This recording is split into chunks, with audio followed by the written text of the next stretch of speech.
Well, hello and welcome once again to Terry and Olly Talk Teaching with myself, Terry Wood, here in London, and my good friend and former colleague, Olly Furnival, over in Japan.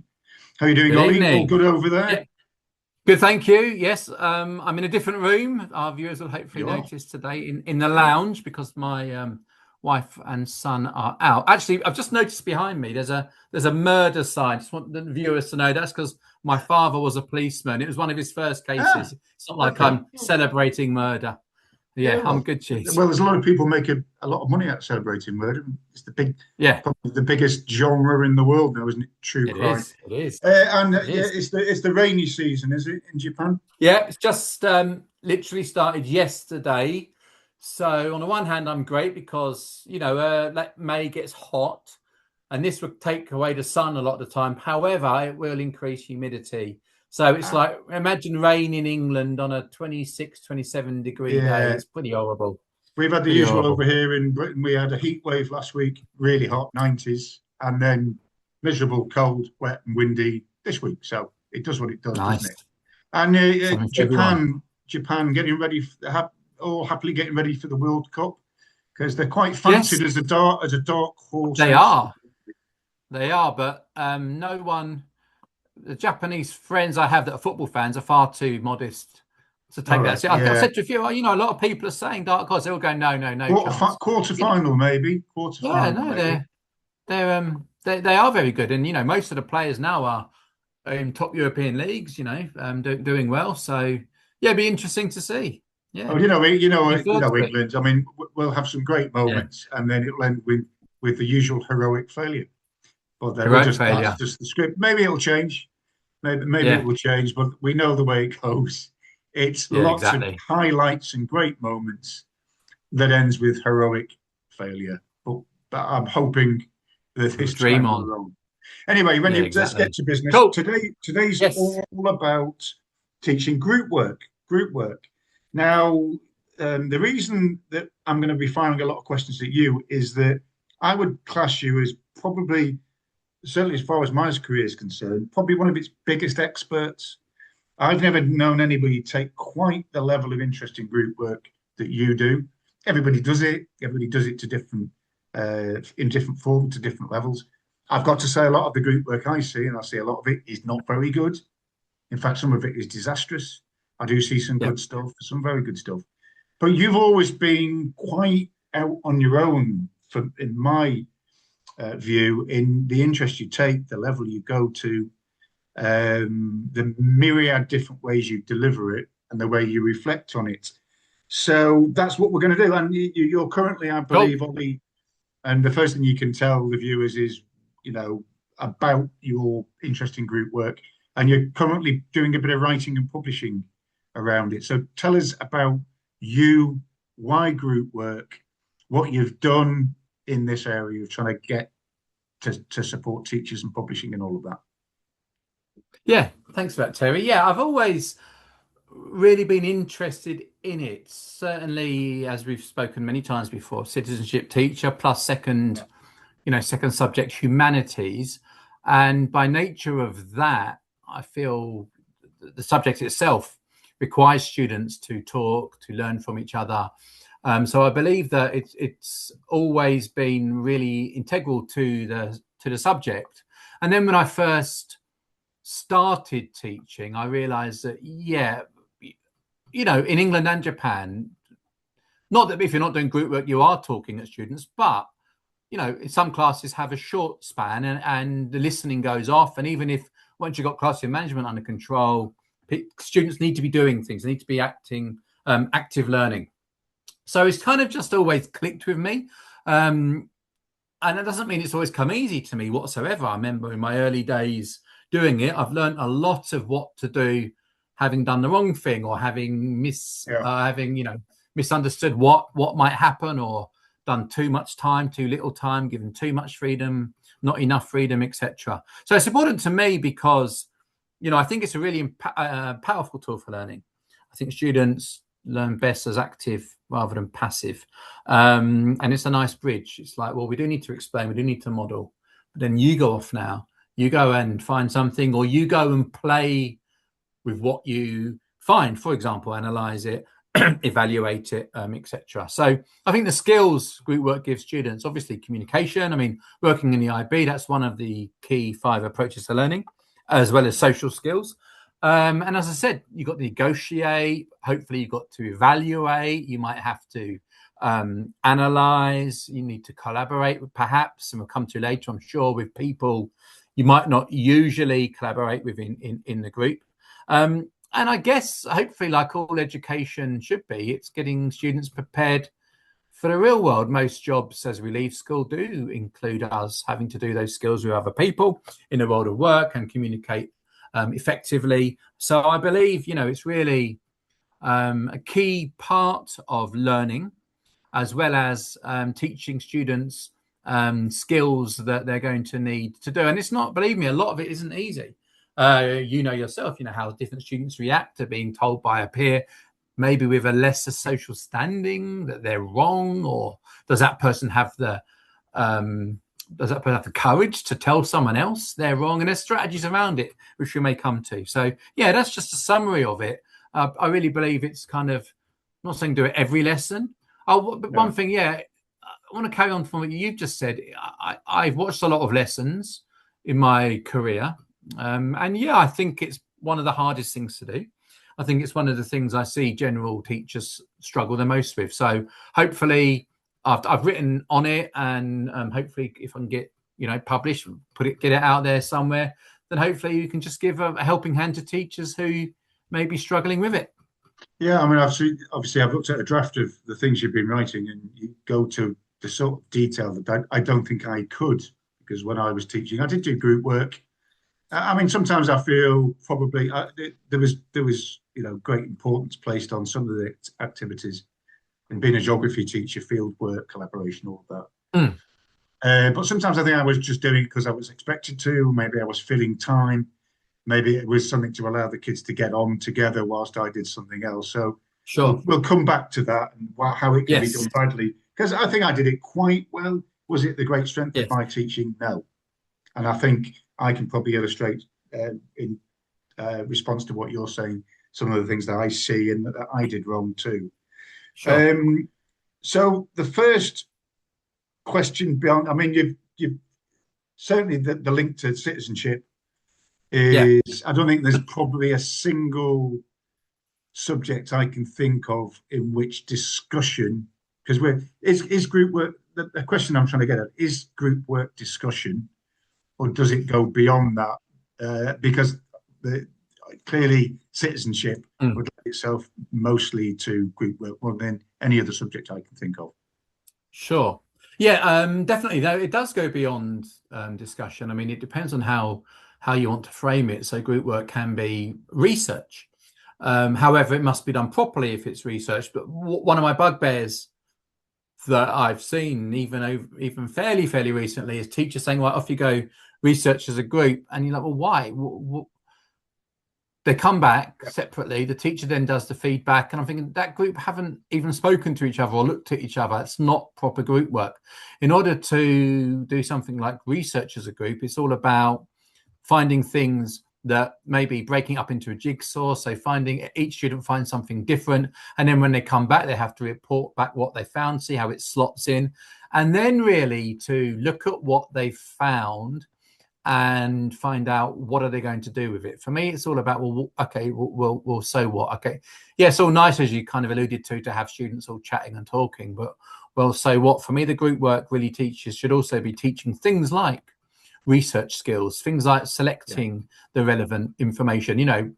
Even when when I say even when we're not young in our careers, of course, but even in the last few years, the way students can find information now is just growing and growing daily and daily. So even teachers need to think now, well, look, I've got too much information. One of the things group work can do is cause problems for students. If you say, okay, here's a problem, go and find this out, go and find why something happened or a solution. Well, there's too much information. So group work will come, I know later, maybe some strategies really needs students to be supported, because, in the old days, we'd take them to the library, right, off you go and look at whatever books. Hopefully we'd give some advice on where to look, what sources, even if we're going to, differentiate, adapt further. But now if you just say, okay, go on to Google, got a million and one websites at their fingerprints. So yeah, I do. Lost, yeah. Yeah, and I think it's discussion, but also it's things like critical thinking, problem skills, as well as the debating. It's, as I say, it's kind of analysing what they need to do. But I think what students can gain as well as that is really, if we think about them as learners and think about them as testing ideas in a smaller environment.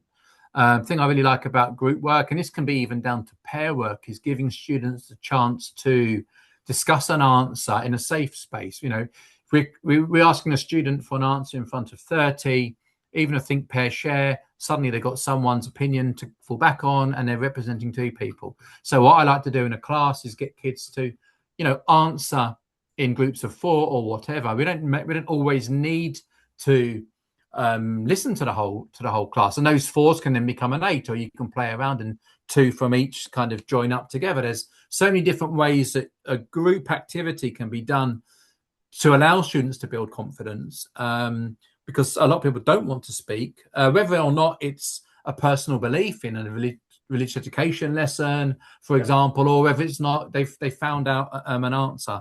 I think group work, perhaps not always, but students might be more or might be happier to make mistakes in front of peers, and grouping is essential, but doing that can lead them to kind of taking greater risks in the classroom. Yeah, and I suppose a lot of children don't always naturally enjoy working independently, quietly on their own. It doesn't fit their personalities. It doesn't fit their learning styles. We still use that checkered phrase. No, it's really interesting, isn't it? If you're a teacher and you have time, do a little survey, because it can be surprising. Yeah, not everyone wants to work alone. Not everyone wants to work in a group, believe me. Some students I've spoken to as part of my recent writing, most were in favour of it. I mean, there might be students, so we kind of conditioned them on it, but not all like it and not all feel comfortable. And what they don't like is not knowing their role within the group, because it can fall down. Groups can fall down very, very quickly, unless the teachers really set it up. And we'll come to the teachers role later. So it's not always easy. I mean, some of the worst stuff I see is when a teacher says, think, pair, share, discuss, group work, and there's no set roles. It's not modelled. No. They don't know what they're supposed to be doing. They haven't got the syntax or adult understanding how to discuss debate or conversation. We'll come back to that and what can go wrong. Sure. So because you have recently, just to build on what you've said, you've recently done surveys of kids that have done a lot of group work to find out what they say they get from it. And you're saying broadly positive, as you would have expected. Broadly Any positive. Surprises in what they said? Broadly positive. What I did was I actually sat and met students who in IB just started a DP, so just started A-level in England, and then they'd be the last year of GCSEs or last year of MYP in England and the IB. Surprises was, I go back to them wanting structure and understanding what will happen if they don't. And I said, look, amnesty here. When have you gone off task in a group work? And, I was really surprised at how timing mattered to them, because it really mattered to me. And I wasn't asking leading questions, but I was surprised at how they thought, well, either it's too easy or it's too difficult. I've got too much time. I've got not enough time. And both of those are going to make different students go off task, going to react in different ways. Well, I can't do it. Or it's too easy. I'll do it in 5 minutes. And I'm going to spend 15 minutes talking about whatever I want to with my friends. So, and that's even, I purposely spoke to students who I know have, slight behavior issues.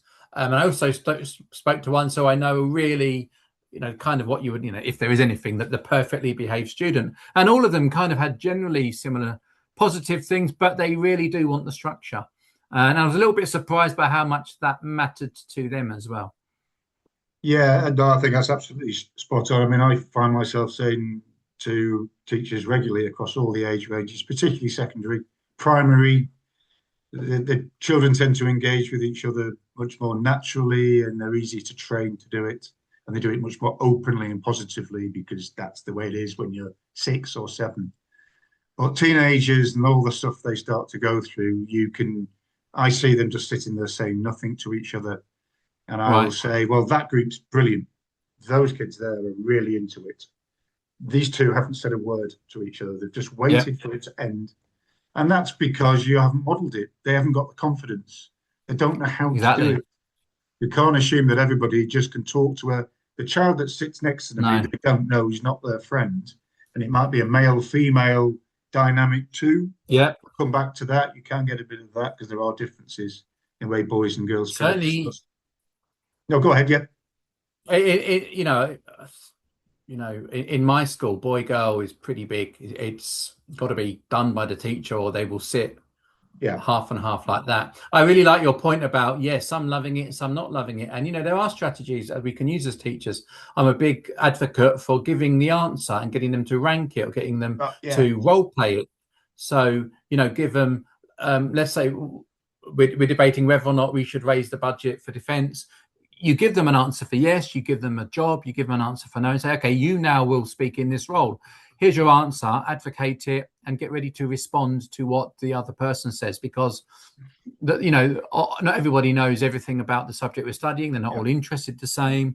They're also, as I kind of alluded to earlier, perhaps embarrassed by their own opinion or fearful of being bullied. Of course, we need to do a lot in group work. We need a lot of classroom environment work to get the safe space, but it's not guaranteed. Even we've been in a job 20 odd years, I even get it where I have to step in and say, whoa, and I, in my role now at school. So, there are ways around it, but a teacher's got to know that students need that support. And again, as we said, students finding it too easy, well, we need to start thinking of the higher order thinking skills to get them to, analyze a different viewpoint, or put a what if next to it to just make things a little bit more difficult for them.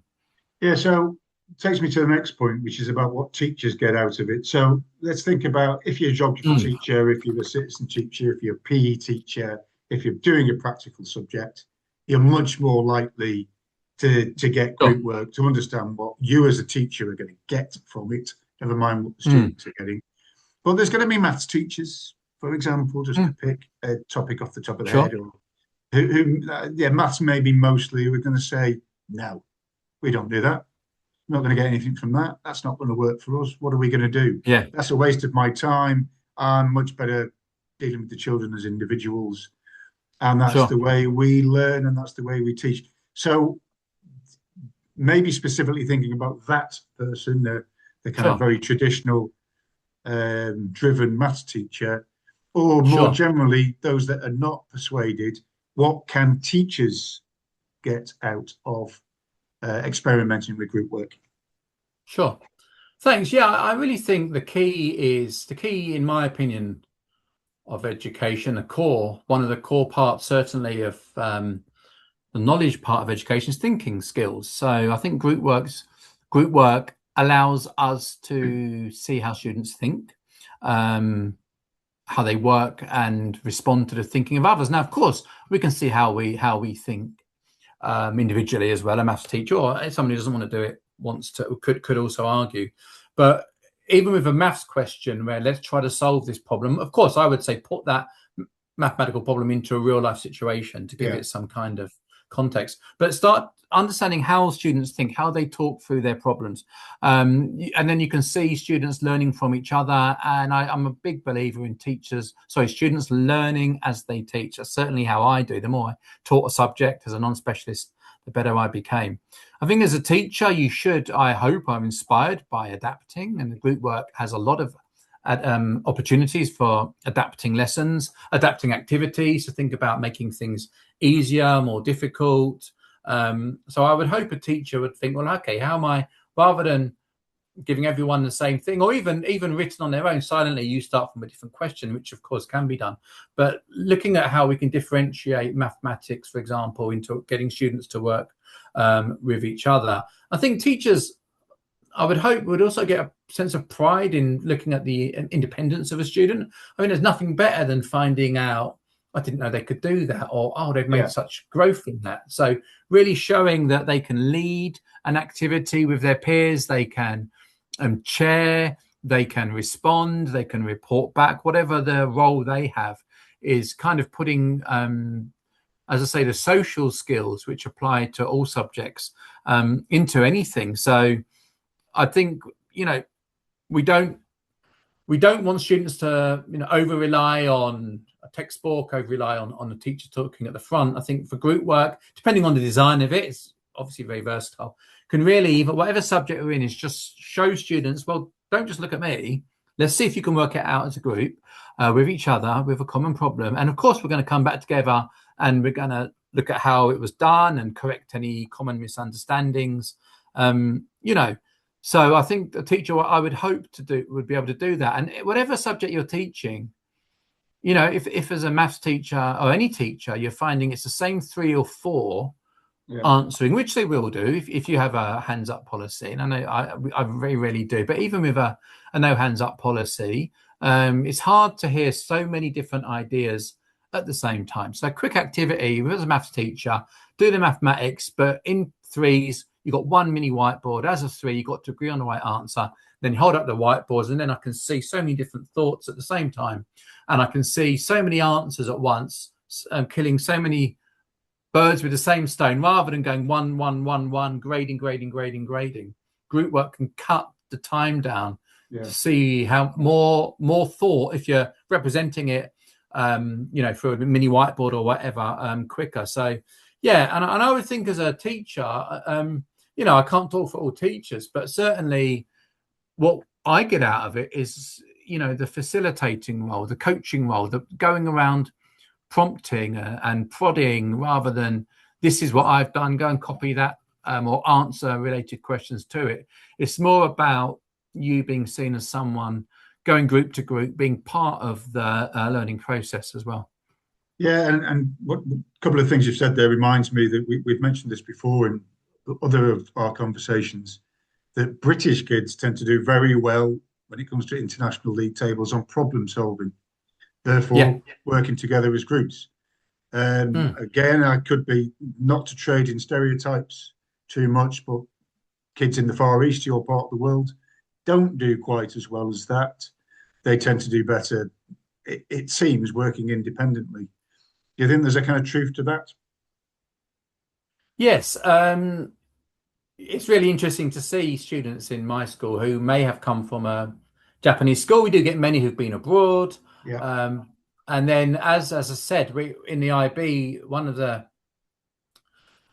two approaches to learning are communication and social skills. So it's really nice to see them go away from just that I know. And kids, in England as well, but probably to a greater extent here where I am in Japan, might be quite possessive over knowledge, and it's kind of seen as a bit strange to share knowledge or to question others. But, most really get over that and become really good at it. And, I love walking around classrooms, and when I see an activity coming on and seeing that growth in students. So, yeah, I do think there is some truth in that. I found teaching in England, kids were far more positive about getting into groups. Perhaps some of alternate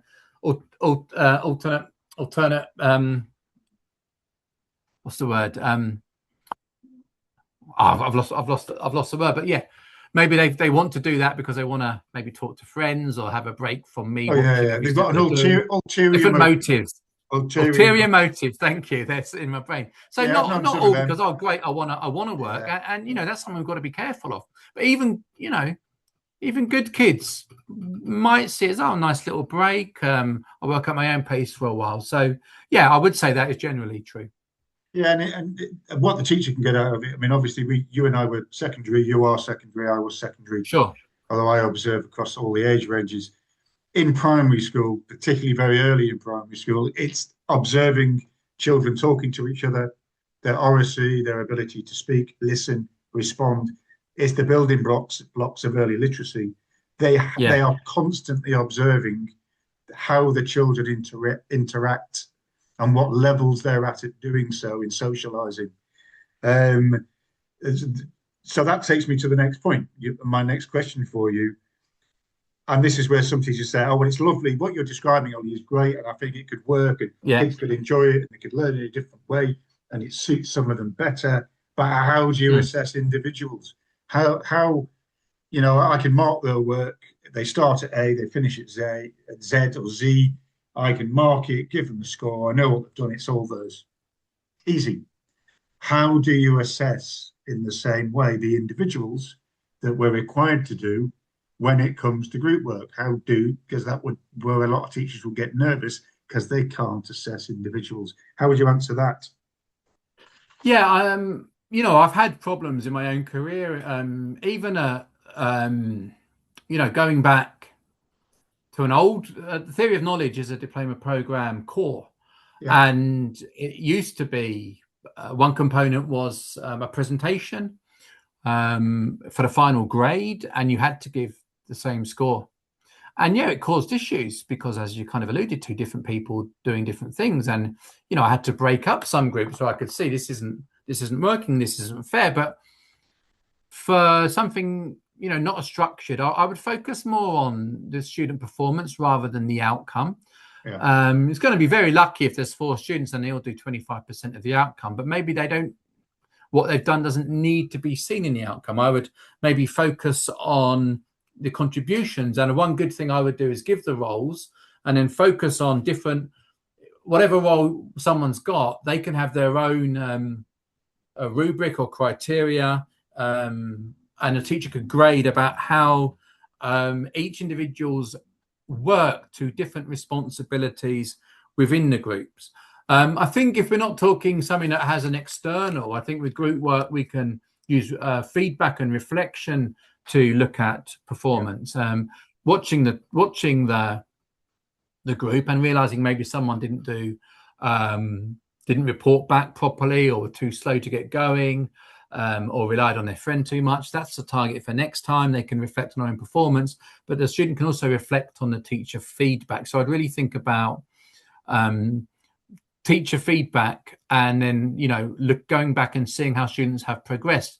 Peer assessment's quite an interesting one in group work. So sometimes whenever you know, one mistake I see in group work is one of them is, you know, the boring, oh, let's get every group to present one by one on the exact same topic, and after the third one, no one's listening anymore. So get students to create a criteria for the presentation of it, or how was one bit explained over another, what was found here and there. So peer assessment, because then as a student you're thinking, okay, the teacher's asked me to check how the student used a line of argument. Well, actually, I'm not going to reflect how did I do that as well. Now, assessing in groups is vital to keep it going, because one other key mistake is a teacher, okay, off you go, see you in 2 lessons time. I think you can really assess groups by having regular check-ins, and I do this a lot, and I do it from experience, where I might say, right, in 5 minutes time you're going to come to me and I'm going to ask you question 1 to 3 randomly in that group. You better be ready. So having checkpoints like that, having get everyone stop. Okay, group 1, give me your answer, your ideas so far on question C or whatever. Really make sure that you're keeping students on their toes and you can assess their progress throughout the activity, rather than, you know, allowing them just to drift, which some will do and will take the credit. You know, and the students I spoke to, they know this happens.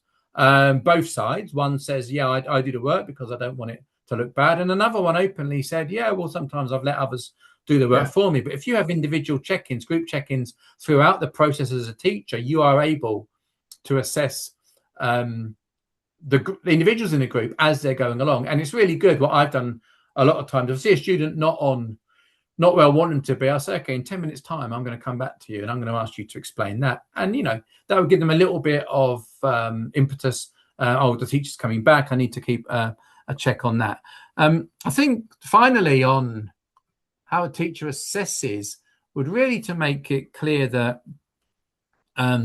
individual accountability is essential. And we try to design a task where everyone's input is necessary to the end of it. As I said, not perhaps all of the writing or all of the speaking, but the research done for it, or the counterclaim to it, for example, so that you can see as a teacher the individual students' success or otherwise towards that task. And that comes from creating roles at the start. Now, that can also be, you know, something done not particularly well. I did speak to a teacher once and said, look, set roles, give them something to do rather than just all waiting for the other one.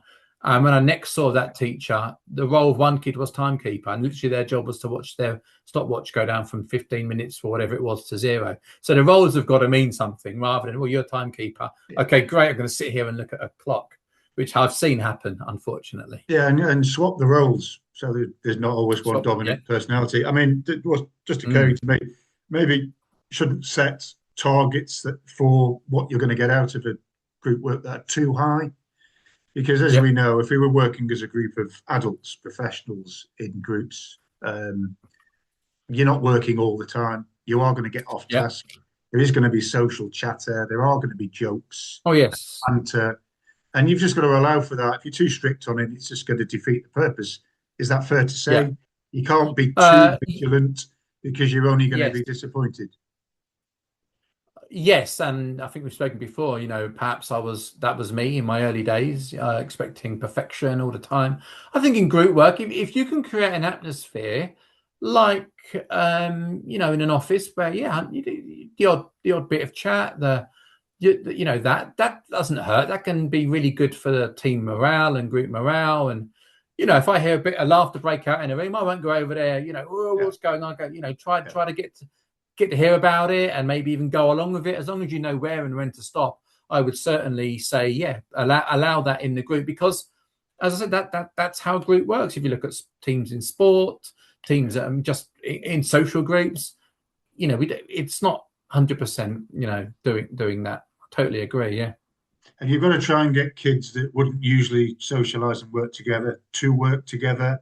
Is that something that should be an aim as much as reasonable and sensible? One thing I believe in now, there's many different ways you can put students into friendship groups, pros and cons for all of them, ability. But what I think we need to do is to, you know, play around with it a little bit. I think it's really good to get students to work with unfamiliar students, perhaps a different social group in the class. One reason is to hear different perspectives, because, you know, I've sat with you all day, every day for the term for 2.5 years. I know what you're going to say about this and that. It's really nice. You can see some really interesting things that relationships built just in the classroom. They're not going to go and hang out in the evening, but students learning from others. And also, it's quite difficult.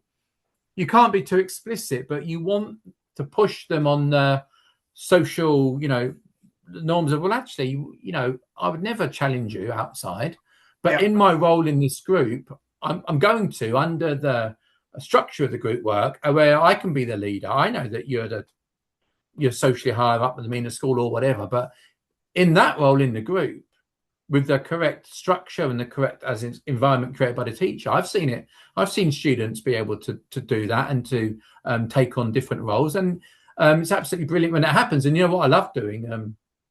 Talking of group work, you know, one of my favorite ones is speed questioning, where you're in rows against each other, and there's each partner facing, they've got a question, and then you say go, and they all move one clockwise. So every couple of minutes you've got a new person anyway, so you've got no time to settle, and you can listen to and respond to people you wouldn't normally hear, and that's going to bring new ideas to you, and perhaps new ideas for you to bounce off of as well. And what I like to do in that situation, if I have two tables doing it, I'll say, okay, student A and B and C and D swap over, and you just freshen up the group, you freshen up the ideas. And this isn't just, you know, group discussion. This could be on mathematics. This could be just a different way to revise for a test. Sure. Just there could be yes, no answers, but you're just trying to get people to talk it through. So group work doesn't have to be discuss the news, or discuss the law, which in my subject is common, but it can also be discuss a mathematical problem, discuss something that's happened in history or whatever, but it's just a matter of kind of rotating and getting different ways to get different ideas out there. Yeah, and and the male female thing. I mean, primary school certainly up to about year 4 or 5, the boys and Mm. girls will just work together. They don't see a huge difference, and they'll discuss quite openly and work together quite nicely. By and large, by and large, Yes. they will do it sixth form, but is that between late key stage Yeah. 3, key stage 4? If you just allow kids to set their own groups up, they'll just go boy group, girl group, and then the whole dynamic is lost, really, isn't it? The boys aren't listening to the girls, the girls aren't listening to the I, boys. yes, correct. I would never, very, I wouldn't say never, I've done it. Very rarely do I allow groups to set themselves up. Mhm. One, yeah, obviously friendship, safety, whatever. Two, yes, boy, girl, which I come back to. But three, and I heard a student, I mentor a student at the moment, and he told me that in his class recently, funnily enough, I think it was maths, kids are told to go into groups or pairs, and he's Okay. always on his own. That's because he's not particularly popular, and he finds No. that quite distressing. So Yeah. the teacher should know that and should say, okay, you're Yeah. going to work with that Yeah. person. Yeah. So, Yeah. like, being put into groups when you're given a choice, it can be quite a big rejection. Boy Yeah. girl's interesting. We worked in a school where you had to sit boy girl, so any pair work was boy girl. That's not like it is in my school. So I will make it clear that I'm choosing. And I think when they get down to it in my present school, overall, there's not a problem, because the way I do it is, as a teacher, I will put them there. If I said, go on your own, very rarely will a boy go to a girl or vice versa. If you put them in there, well, it's Mr. Furnival's choice. Then they will work well enough together. Yeah. And the other thing, I mean, there are undeniable differences in the way Mm. human beings communicate. I mean, my observation over many years is that girls in a group will face each other. There's a lot of facial movement and understanding of what each other's saying. They're, verbally a little bit more confident and mature. Certainly, if we're talking Yes. key stage 3, key stage 4.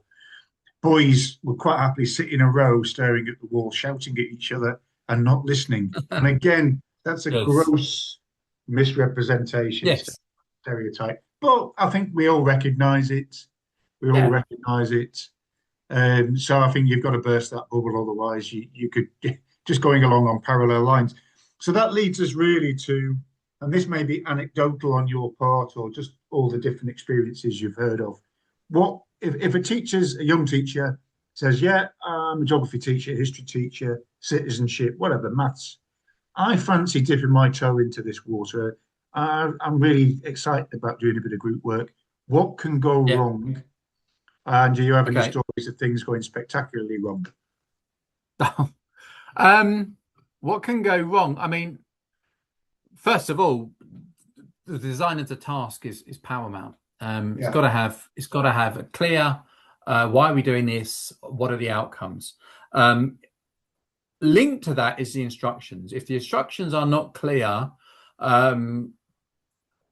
oral, of course, you go through, but they've got to be written. So you can just point students back to where you are, because unclear instructions and a poorly designed task is going to, and end up in chaos.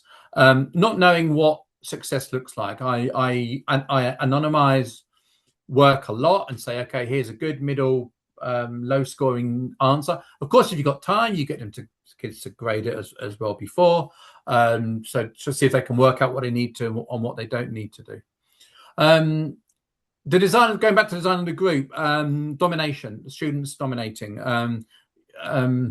As my nan used to say, empty vessels make the most noise. Just because you think, I've got a confident kid, I'll put him in the quiet one, that'd be good, doesn't mean he or she knows what they're talking about. But some will dominate. You will walk into a class as a new teacher, you're walking into a class, maybe, it depends on the primary school setup. You might be walking into a class with 5, 6, 7 years of social norms before you've even got there. You don't know what you're walking into. it's a good So you've got to be careful about that. You've got to be careful about that. And some kids will not like being dominated. Others will be quite happy to sit there and do nothing and let those people take the lead. Now, of course, the obvious one, things that can go wrong, is students going off task. Students taking advantage of me with one table and are going to do something to annoy someone else. Now, that could be because as I said earlier, they find the task too easy, they find the task too difficult, they want a distraction. Or it might just be they think it's funny to flick an elastic band at someone else. So you've really got to be, you've got to have eyes in the back of your head as a teacher. Kids not, you said this earlier, kids not being briefed properly. They don't know how to collaborate. They don't know how to negotiate. And we've spoken about the support you can get there, but I noted that down as things that can go wrong. Personality clashes. You've got to have your ear to the ground as a good teacher. You got to know who's getting on with whom. Something that could have happened the lesson before. They could have been best mates last week, and there's been a fallout over whatever, or there's a planned fight, or someone's taken someone's partner, and that can affect the group dynamic. Actually, the biggest upset of group dynamic comes depending on, or comes with the closest friends, in my opinion. The one who've been mates for ages, but that one little thing that was said incorrectly. You generally know who gets on with whom in the classroom, but two friends who've had a fallout, they can sit and there can be a terrible atmosphere before them. And I don't want to give anything specific, but I've had a lot of that where I've kind of misread or not been up to who's with who at the situation. Now, you could say, look, I'm the teacher, I'm the boss here. I'll say you're going to work together. I say this all the time. You will not be working with your friends when you leave school. However, I do think you should read the room and realize, actually, I am going to let them change this time, because we're not going to get anything out of it if we don't. I've said, looking at my notes, I mean, things can go wrong if it's too easy, if it's too difficult. Asking too much or too little, both can lead to students poor behavior, going off task as well. And I think the worry is the teacher thinking that, not checking in and thinking they're working. One of my biggest bugbears is the teacher. I've seen it. I've seen a clock go from whatever to 0, and then she's going, would you like more time? Well, who's going to say no? And I've seen many teachers, okay, here's 5 more minutes, knowing, and I can see, because I'm walking around doing my walk, they finished already. The teacher hasn't spotted that. And they're just going to use that 5 minutes to talk about something completely off task. There will be some, but not many students go, actually, you can have an extension task. So you've got to have that sorted out. In terms of things going wrong, as I said, for me, it's been misjudging students, friendship issues that have fallen out, and also I've done a lot of mock parliaments in one of my most favorite ways of doing a group is pairs into 4s with your strongest arguments, and then into halves and like that, and then you show each other, you give them time to go and look at the other team's arguments. And then they then debate, etc. And it actually was in Japan, where things were going well until one student made a personal comment about another student, sort of in relation to the topic, and kind of all hell broke loose in the class. Obviously, a lot of built up tension beforehand, and that was something I maybe should have spotted before. We can't always do that. And then it kind of turned into a slanging match, and I think bags being thrown, etc. Now, it wasn't group work that caused that, but it was group work that allowed students, gave them the opportunity to kind of give a sarcastic remark to someone else, get the laugh, embarrass someone else in front of the class, and cause trouble.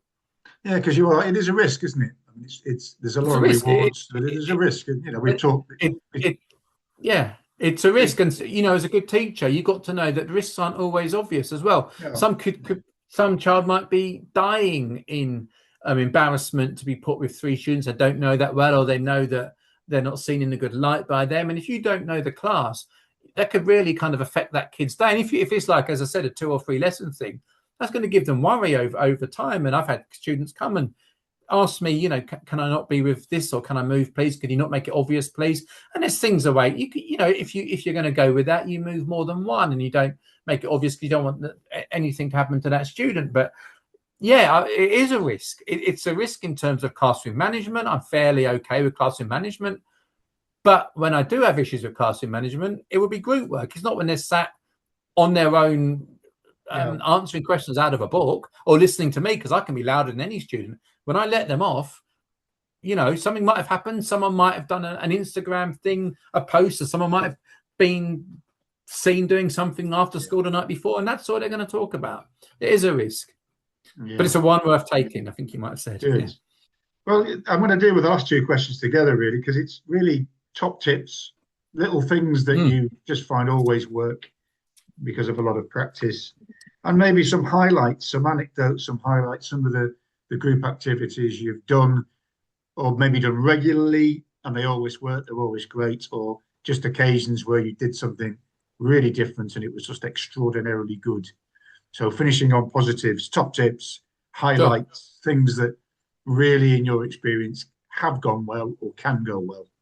That makes sense. Thanks. Yeah, top tips, purposeful design.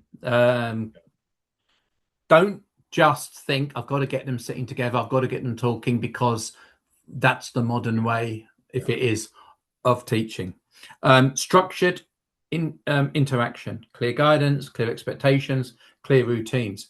Get the routines done on a group, even when the activity is different. But even going on to we all stand up when I say, we all put tables together when I say, that's got to be routine. Kids love routine, and for group work, you've got to have the clear expectations. For me, top tip, and I've done this myself many times, is I used to use Alan Partridge doing his political debate, and we'd discuss everything that went wrong in that group activity, and then I would say, okay, make a set of rules on what you should and shouldn't do. And I know what rules I did and didn't want, but I would make the students think they'd have made it all up themselves, and I could, push and prod to get them to say what I wanted. A real top tip: get those tips, do's and don'ts, get the kids to sign it, laminate it, stick it on the wall, because it's so much easier to say, hang on, okay, student A, we've agreed here we don't interrupt. Look, you signed it yourself. And it's, I didn't know, or you signed it yourself. I think that would be really good. Equitable participation. It's got to be done where students can feel that they can all contribute meaningfully. Difficult, but with some strategies, hopefully we've spoken today about giving roles to students in the group, so where it can't function without someone, whether that's an envoy, a jigsaw, a person in the debate. That was really going to help all to join in. I've got to be accountable. Group, nothing worse. Well, say nothing worse. Group work fading out. The teacher doesn't really know how it finished.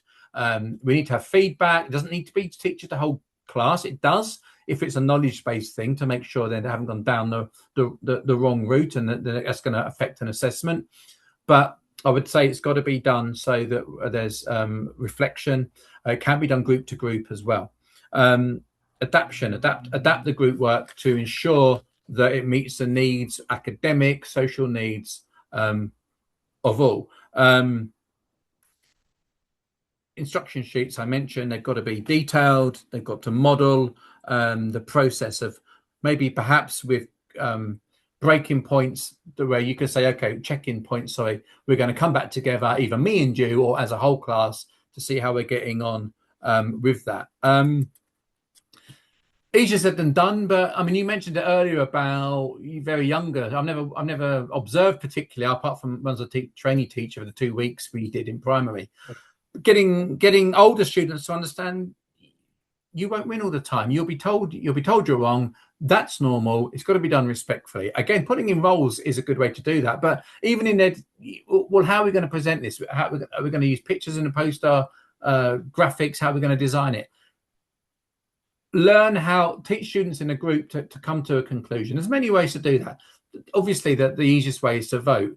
But if it comes in a group where it's a 2 and 2, we need to learn how to put our ways forward, to negotiate, to try to work for a solution. Do you ever model with the kids? I mean, for example, could you sit within a group of 3 or 4 kids? You're one of the kids, and you model the discussion and let all the others stand around and watch. Is that got mileage? Yeah. I love being devil's advocate. It's probably one of my favorite things. I love going in. Maybe sometimes I just take a kid's role, or I'll say, okay, I'm gonna disagree with everything you say. And I even make them do it. But if a yes, no station, yes, don't, no station, I'll swap yes and no. Go right now advocate for the other side. Me personally, I love butting into a group and being part of that group for 5 minutes. Sometimes I'll be the deciding vote in the group, and I'll say, okay, if you can't decide, do you want me to join in? I think that's that's important. One top tip I haven't maybe leading to that is the circulation. There's nothing worse than a group are going on and a teacher sitting at the front marking. We all need to do that, but when a group goes on, you've got to be part of it. You've got to circulate, monitor progress. You can intervene. You can see when you walk. It's great when you walk around the class. When you come and they start doing it, oh yeah, come on, like And if you are going to sit and let them go off, sit at the back. Behind them, they got back to you, because then don't know where you're looking. So a few tricks like that, and don't be scared. This is really important. I haven't noted this, but I'm thinking it now. Don't be scared to end it. I've said, right, you're not ready to say it's the wrong atmosphere. This is too early, or the vibe is wrong. End the group activity. If you're finding yourself stopping it 3 or 4 times in that lesson because things are going wrong, maybe you haven't designed it properly, maybe you haven't got the classroom management correct yet, maybe it's too easy, too difficult, maybe the kids are not on it that day. Have a plan B, end it, and say, okay, that's not working, we're going to do the same kind of thing in where we're working individually. I said to you, talking about career highlights, I think one of the biggest highlights was really when the lessons ended and kids are carrying on talking about what they've done. Now that can come, one example I'm thinking as I'm talking to you, that can come going back to that mock parliament I did. And I remember, I can't remember, year 7, year 8 class, and doing a debate and at the end of the lesson, kids who normally would be talking about something completely different, and it's like, okay, go off to break or whatever, packing up, and they're carrying on arguing about it, and they're carrying on discussing about it. And that, for me, that's been absolutely brilliant. That probably on a personal level is seeing students and hearing from students. I remember I had a very quiet boy and girl in a form I had back in England, and both of those mentioning how group work gave them the confidence. One even said, one girl, when she left, it gave her the confidence to apply for college, and something she wouldn't have thought she did. I used to do, group work doesn't have to be academic. I used to do a thing in form time, I might have mentioned it in a previous episode, called Hot Topics. And I'd say, okay, within parameters, you decide in pairs each week, you decide a topic, make a quick couple of slides, and then have a big discussion. I remember, this girl doing it, and it just could be about who should have won the X Factor to the news, anything. And so for me personally, looking at the skills from students where you can see the confidence going from quite low into high would be one, and then students realizing that this is skills worth knowing that they have then used to apply for things like in their real life, like as I said, applying for things in college, etc. So I would think seeing quieter students flourish is a real, it can be done other ways in education as well, but really seeing them take charge, seeing them become leaders, something you take away with you. Think, right, nice one, really, really pleased about that. Yeah, I think it's a nice way to conclude, though, because what you seem to be saying, and I agree, is that all students can benefit from properly done group work, but some can really benefit that haven't got other skills, and it might just open up a whole world for them and a career in thinking about themselves as individuals and how they interact with others. It may just discover a skill in the ability to work in a group, or to conduct the group, or to lead the group, that they never knew they had, because they've never been maybe quite so academic, and they struggle to work independently and so on. So it's obviously anybody listening to all that you've just said would realise the extent to which you thought about this. All teachers do, but I think you are way beyond the norm and quite clearly an expert on this. So I look forward to seeing what you come. I know you're busy working away at producing documents, and it'd be interested to see what you do with them, and I'm sure there'll be great benefit to those people that access them and read them. So thank you very much, Olly. Oh, thank you very much. Enjoyed that. And Yeah, enjoyed talking about that. We'll call that a day. And as ever, as we'll say to anybody listening, let's press the like button, subscribe so you get regular updates of our videos, press the notification bell. And obviously, we do have an email address attached at the end of this video, and you might want to particularly get in touch with Olly to ask him any specific questions or to ask advice on group work. So it's Monday night there. What time is it there, Olly? Monday night, 8:15, just coming up to 8:15. So yeah, nice way to end a wet Monday at work. Yeah, well, it's exactly the same here. So we're getting the same weather. Lovely. Okay, mate. Take care for that. We'll speak again soon. Cheers now. Bye-bye. Later. Cheers. Bye.